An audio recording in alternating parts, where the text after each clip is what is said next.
Welcome to our channel, Netgear AX1600 Wi-Fi Mesh Extender. Setup process not as bad as it looks. It's got Ethernet ports, leads, and everything. Setup can go two ways, through the Nighthawk app or directly using your browser. App will detect your existing Wi-Fi and let you link up as an extender or access point. Dual band coverage. It's solid. You're getting both 2.4 GHz and 5 GHz, so your slower smart plugs or bulbs stay on 2.4 while your phone and laptop jump on 5 GHz. It actually balances it well once the mesh is locked in. Speed depends on your router. A lot of folks expect the AX1600 to magically boost their speed. It doesn't work like that.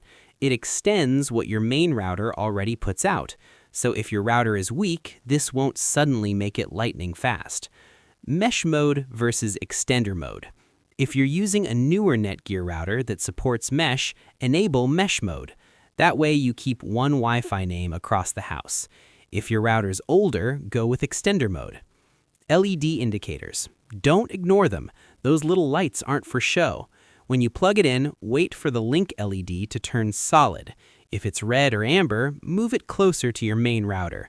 People usually place extenders too far and then complain it's slow. Placement half the battle.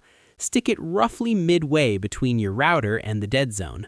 Avoid corners, behind TVs, or near microwaves. You want open air, line of sight if possible. That's what helps Wi-Fi travel clean. Ethernet backhaul. Underrated feature. You can wire the extender directly to the router using Ethernet, and it becomes a full access point.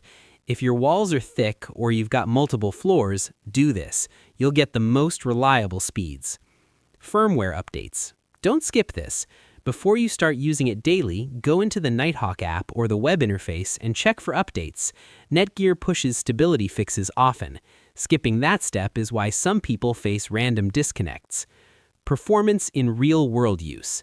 It handles multiple devices without much slowdown.